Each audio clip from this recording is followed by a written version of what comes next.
Tamika Bickham, welcome to the conversation today. Thank you. Thanks for having me, John. It is a real pleasure. You're joining us from South Florida. I'm south of Salt Lake City in Utah. And today we're going to have a conversation about storytelling and using stories to build support for CSR initiatives. I love this topic. I do a lot of work in the social impact space. I'm a business professor, so within the business school setting, I love this idea of CSR and doing social good via business, and just trying to better understand how we can make a positive impact in the world. Generally speaking, I think is a really important topic, especially in this current climate, this current context that we find ourselves in.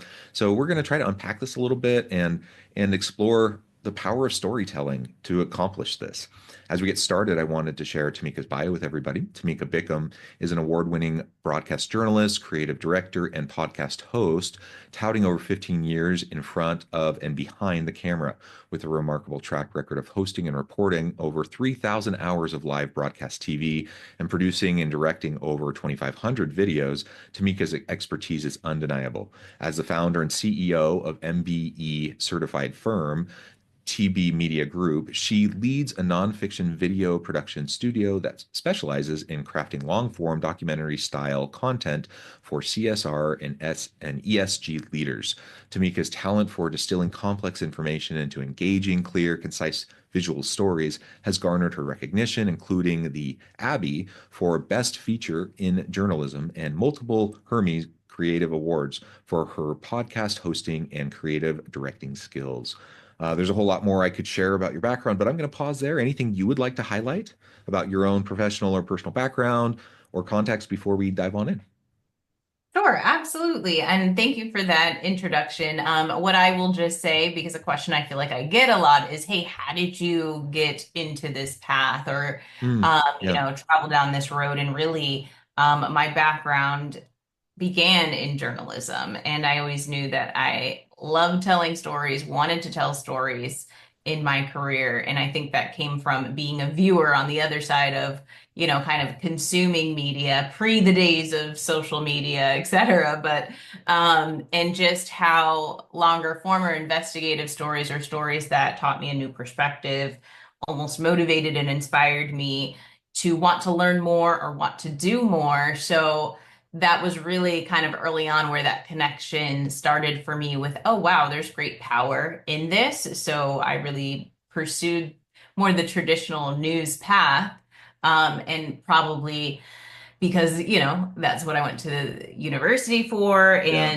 and didn't know much of another path to take. And I think through being a local news reporter, while there were certain aspects of that I loved, um, I was able to see, though, when we did share stories that really hit home with our audience, the way that inspired or mobilized the community to take action. So I just felt like, hey, I want to do this outside of the news context because the news within news, a lot of what we did ended up being local crime, and I think, especially in the Miami Fort Lauderdale market. So Mhm. I knew there was a way to tell stories around good and positive impact that could also mobilize people, inspire them, and create more connectedness without necessarily going for the negative or the gut punch type of story. So that's kind of what led me to where I am today. Yeah. Well, and we're in the day and age of clickbait. Like it seems like everything is about enraging, like because that's what gets people to engage, right? So whether we're talking about social media platforms and the algorithms that are trying to get people upset, so they share the content, they comment on the content or whatever, or click on it or whatever, right? Or broadcast media or streaming media or whatever. It just seems like so much of what we see out there is the negative or highlighting the negative. And don't get me wrong, there's plenty of negative stuff out there. Like I'm feeling, the weight, the heaviness of the current geopolitical, social, and economic kind of context that we're in right now because I don't want to downplay that or diminish that. It's heavy. There's a lot, that we need to address. But there are lots of good things and there are plenty of, the small acts of goodness that are around there that we can highlight. And there are plenty of businesses, for all of the organizations that, could be highlighted for exploitation or doing negative things. There are lots of businesses doing really great things, so we do need to be able to highlight the good stuff too. The problem is the algorithms are built for rage, right? And rage and the negativity. And so we have to like work extra hard, I think, to try to help the good stuff break through. But I agree with you. I think the positive stories, people are yearning for it. They really want it, and we certainly need it in this current environment. Yeah, I think you make a lot of good points. And it's hard because, we have to kind of think about human nature because I actually remember being a journalist here in the Miami Fort Lauderdale market and going to my assistant news director at the time. And I think I had some ideas around different types of stories. And because people used to ask me all the time in the field, why don't, when I turn on the news, how come I never see anything positive? So I was like, let me take that question back. And I did ask my assistant news director at the time, and he said, well, the numbers don't show us that's what people engage with. Yeah, yeah, And, you know, from a business perspective, yeah, that's what they have to look at. And it's interesting. It is interesting. And I think what you said is right as far as we have to work extra hard to help those positive stories break through. And, it's not that everything, hey, if we want to advocate for a cause or affect some kind of change, it doesn't mean that we are not touching difficult issues to talk about. yeah, yeah, But it's just probably more in the way that they are positioned. So it doesn't feel like that it maybe opens the floor for conversation, healthy debate, and, solutions instead of, this, like you said, enraged type of atmosphere or arguments that just really don't lead to anything, of substance. yeah, yeah. Well, with that kind of as a foundation for our conversation, let's start to talk about some of these types of stories that leaders can start to tell, especially within this corporate social responsibility space. What types of stories have you seen to be effective that leaders can start to tell to garner more support for their organizations for these types of initiatives? And then we can start to dive into like the key elements of those stories and dissect it a little bit. Yeah, absolutely. Well, I think first and foremost is that they have to be authentic. And Yeah, yeah. in some ways, it's a little bit of an overused word. Um, But it's so true. it's so true. It's so true because that's oftentimes the intention. But then when we start working with leaders within this space, it's like, okay, so and so CEO has to be in this, and so leader on this team, or this executive has to be the voice representing this. And that's where I kind of really try to help them zoom out and say, hey, who is your audience here and what is going to resonate most with them? Yeah, And not that your executives are not authentic. I'm sure in plenty of organizations they are, but they're also speaking from their perspective. yeah, Um, and and they also have certain talking points that they want to hit. So oftentimes I'm looking at these types of stories from the perspective of and then I know when we kind of dive into it, I can get into the specifics, but just the perspective of, hey, who are you speaking to and what action do you want them to take? And based on that, you can kind of drill down into who are the voices that should be communicating this story that help keep it authentic. And that's not always leadership on your executive team. And I think the other elements that make a great story are also just that human element, right? And not having something that's perfectly crafted. And, kind of building on that point of having your executive leadership represented in it. But hey, who are the humans? Who are you creating impact for right now? Who have you created impact for, or who do you want to create impact for in the future? And really highlighting those types of stories. And then I think also kind of going back to our discussion around positive versus negative, hey, you might be creating an initiative based off of a problem that exists. Hmm. Sometimes I try to look at things from an aspirational type of perspective, Sure. um, so that it can almost open people's eyes to what might be possible and what needs to happen to create that environment that may look better than the current one we're in. Yeah, yeah, and it's totally cool to have aspirational goals. I think everyone understands that, and everyone understands that you're not going to be perfect. And but they also expect you to be striving, right? And they don't want you to just say stuff and then not be actually doing anything to try to achieve it, which some organizations do. Like, so some organizations are total BS. They just put out some sort of a public statement and then there's nothing to back it up. And people see that and they know that and they don't buy it, right? So that doesn't work, right? But having aspirational goals is different, right? Mhm. Because it's the whole shooting for the moon, shooting for the stars, reaching the moon kind of thing.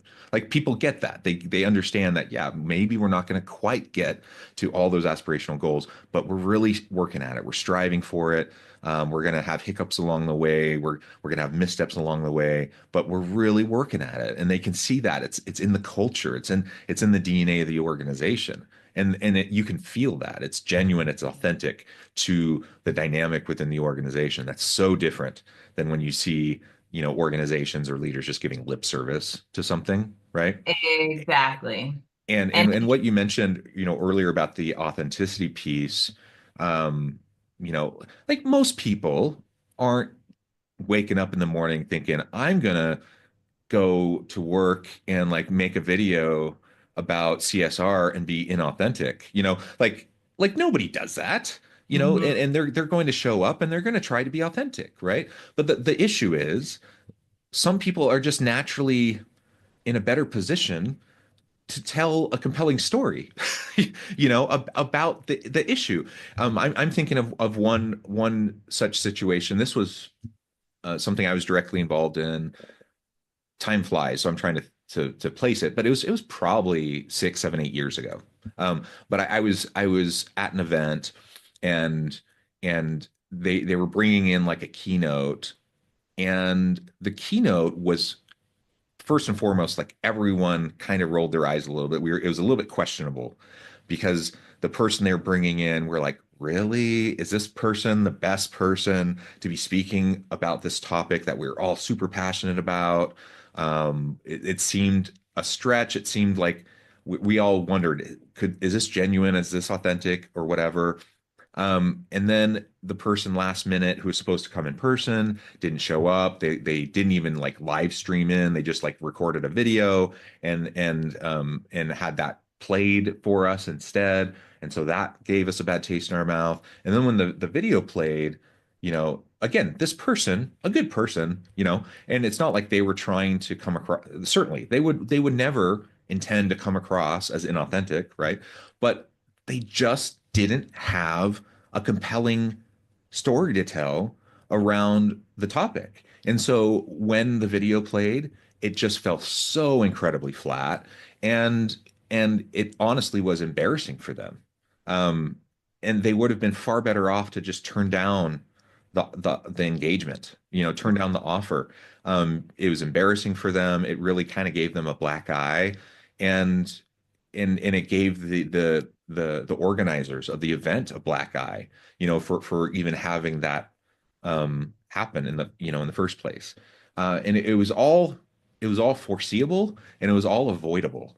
Mm, Yet it all played out because they were chasing the name, because they were chasing the title, because they thought that would bring the legitimacy. They thought that would be what would carry the weight. And that's not what carries the legitimacy or the weight. It's the authenticity of the story.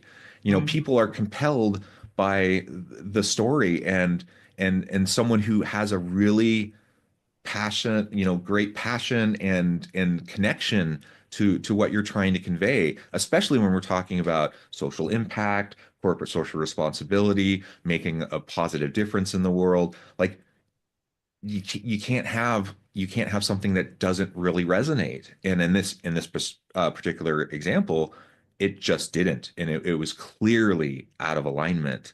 And it was totally a swing and a miss by a long shot, right? And it was totally avoidable. So whether you're making a documentary film or doing an interview or like a spot on the news or like a keynote at an event or whatever the case may be, like just be very aware that just because someone is the CEO or they have a big title or they're well known or things like that, that doesn't necessarily mean much. It could Mhm. mean a lot if they also have a compelling story to tell, but if they don't, it actually could undermine what you're trying to accomplish.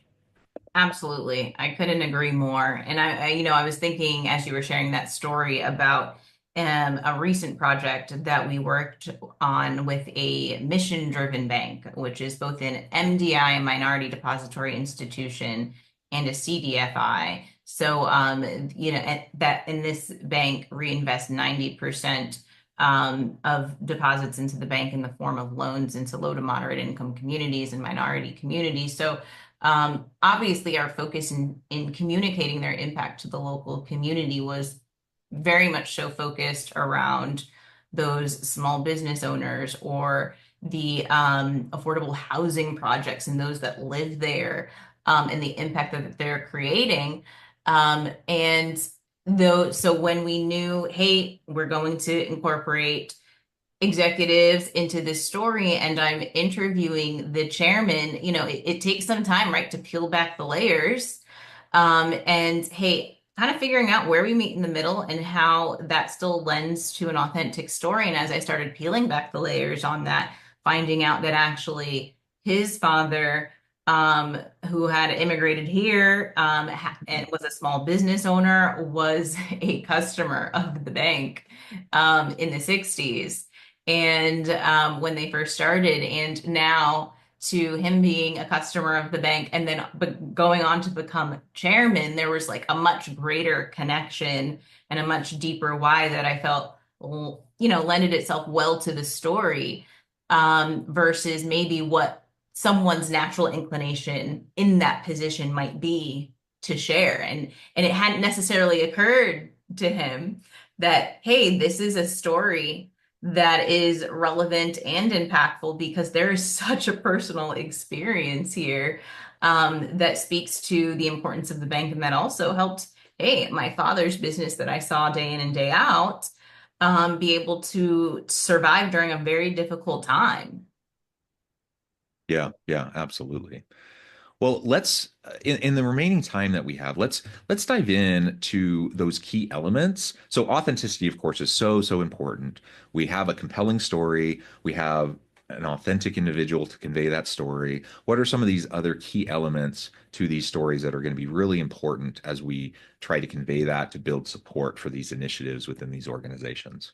Yeah, no, absolutely. So I'll kind of talk through the thought process that I use for this. And, you mentioned, hey, building support for these initiatives. And if we zoom out at the end of the day, it's still business. So Yeah. it's social impact, corporate social responsibility team.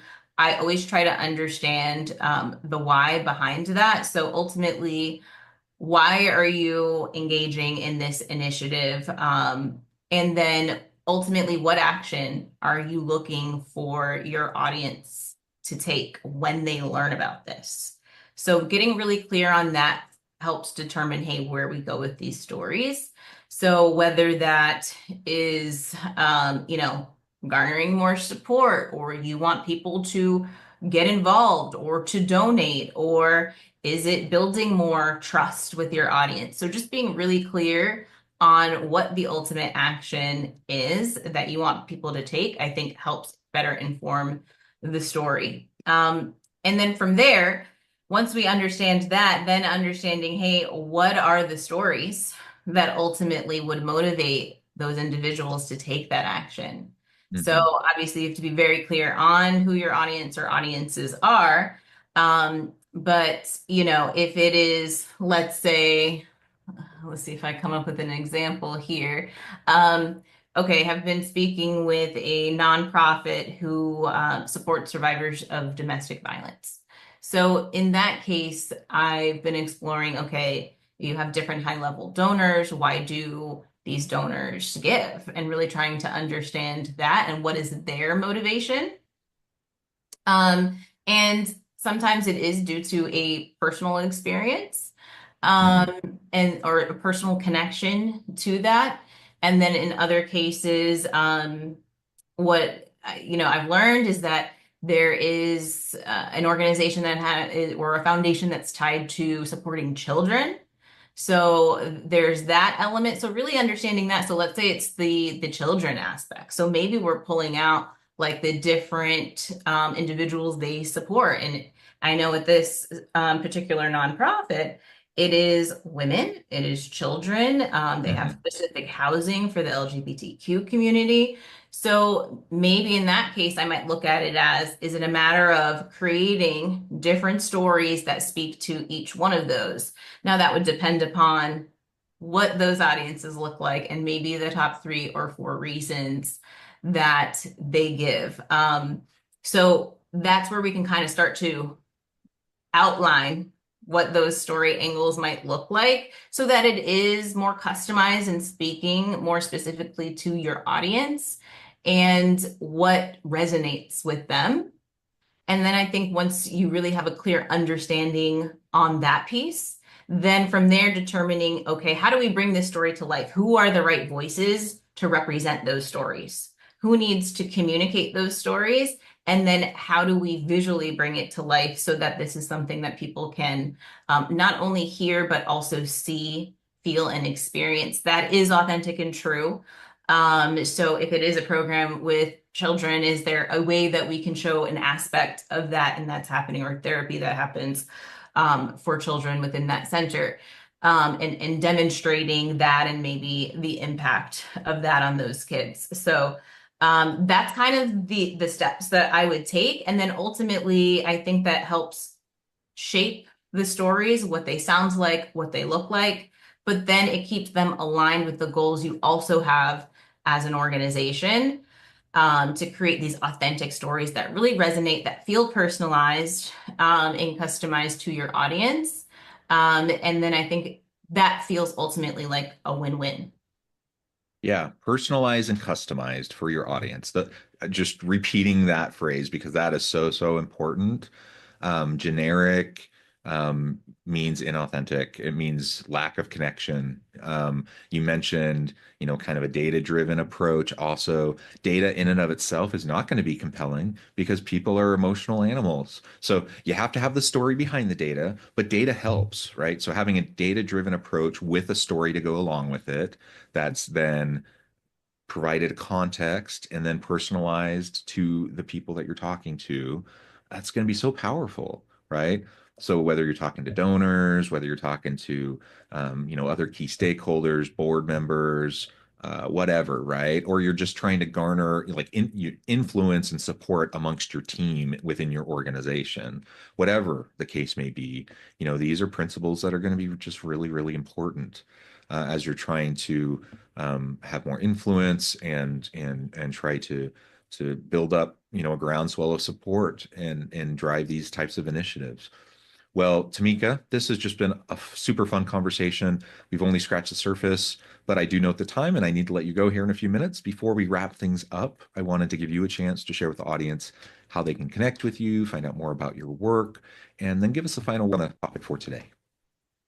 Absolutely. So you can connect with me. I'm really all the places. Our website's tvmediagroup.com.